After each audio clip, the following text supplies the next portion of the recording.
Welcome back. Today we take a look at the plane behind me and find out what the status of it is and what it's supposed to be. Let's go!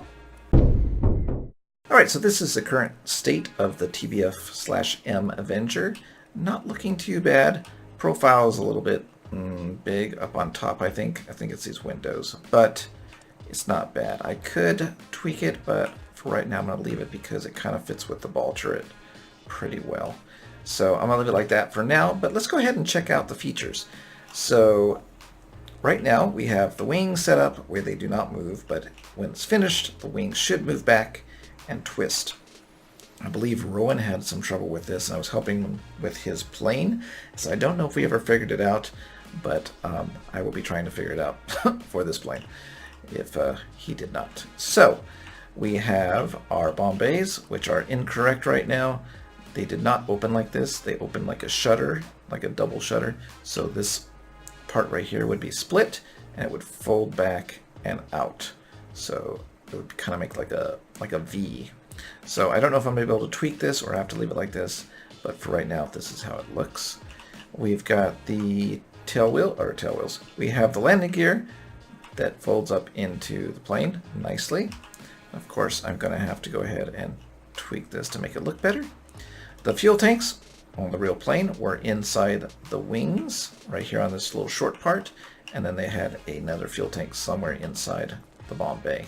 So it's missing the third fuel tank, but the two wings are filled with fuel, and I still don't know if I'm going to minimize this profile anymore, thin it out just a little bit more by one block at least, but we'll see how these wings go and how it flies. So that is something we'll be looking into. And then we have the tail wheel, which is very cool. This one has the angled tail wheel, and so far as I know, it does not collapse on the weight of the plane, but I have not flown it yet. But what it does, it goes up, and I am unable to hide it, but I will look into seeing if I can tweak this a bit. But I don't think I can because it takes that space right there. So it might have to stay like it is right now, but that is the state. We have the tail turret down here, bottom turret, I don't know what they call it, but it's down here set up. We have the air surfaces, or the elevator and the rudder all hooked up, which is awesome. We have the ailerons, good to go. And then inside here we have the door. The door is going to be tweaked a little bit more. And we have windows on both sides, and windows here for the radar man / bombarder. And he can look down, and then when he gets down here, we'll have to tweak this gun a little bit, but he gets out here and he shoots out the back. And then this is his position with radios and radar equipment here. I believe that the second seat, I was watching a video on this, the second seat back here wasn't really used, but they had radio equipment back here. So I'm not too sure. I'll have to look more on that, on how they use that. Okay, then we're going to get in the pilot seat real quick, and I think the batteries might be going dead, but let's start the engine real quick if we can. And, oh yeah, the battery's dead already. There we go. Alright, so let's get the engine heated up just a little bit more. Get it to like 8. Alright, cool. Alright, so I can't see what the setting is. That's fine. Alright, so the idea for the cow flaps, it's kind of weird how the engines spin now, but the idea for the cow flaps is when you're on the ground, you open these up and it should cool off the engine. So right now we're doing it 10.75, 77, 789. Okay, so if I open up the cow flaps, they pop up. You'll see them on the bottom, the side, and the top, and you'll see that the engine is now cooling off. So the idea originally was that I was going to have these on the B-17, as they did in real life, of course, and if you're sitting on the ground and you failed to open these up, the engine could get really hot. But right now, even with the engine in idle, with the cow flaps closed, or even with the engine a little bit more throttle, it's not going to get hot enough to burn up the engine unless you're like revving with the prop pitch dead. So it's kind of just a cool feature, but not really necessary. So I might leave the logic off the B-17 and just go ahead and allow the cow flaps to open and close for fun. I don't know. It's not that big a deal to add it, but it just doesn't make a big difference, and it just adds another logic block. So that's it for that right now. But I'll go ahead and show you what it's doing right now. And go on the bottom, and let's turn off this engine. Alright, so on the real plane, you would get out on the wing if you're the pilot.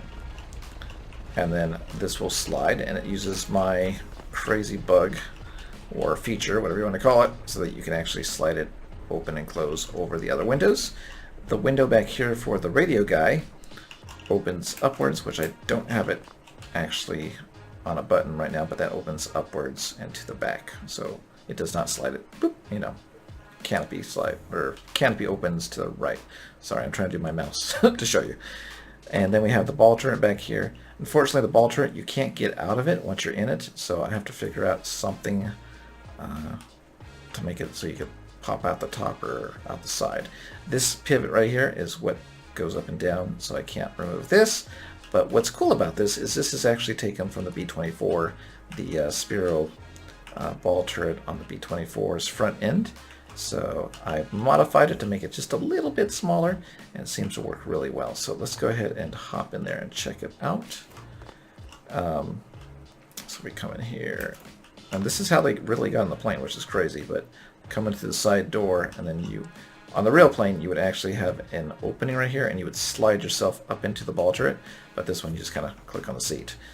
But what's cool is it does move left and right, and of course up. But it does not have limitations, so you can go too far still. You can go too far. Well, up is fine, really, but it should not go down as far. It does hit the plane. But for the most part, it's pretty good. So you can see it move around here. There you go.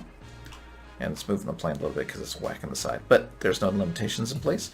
But I'll have those, and of course a way to get out. So right now, in order to get out, we're just going to jump in the other seat. So this is Radio Man's seat, and all his radios should be here. I have not built those here for him. And then of course, you cannot get out of this yet, but this should open, and he can pop out on the wing. The pilot, of course, will get out on the wing again. I forgot. I was going to show you how the cowl flaps worked. Okay, let me go ahead and do that. So if we open up the bomb bay, which is incorrect, but if we come in here, we have a variable valve on the radiator, and what it does is it shuts this off, and so the engine heats up just a little bit more than it should, but not enough to worry about. So yeah, that's how it works. So I think it looks good. Everything's coming together slowly, but I think it's going to be an okay plane with the paint job. But we'll see. We will see. Alright, so I just wanted to show you this plane and what the state of it was, and let you know that you did get it right. It is the TBF/M Avenger, and it is a work in progress. Thanks for joining me, and I'll see you next time.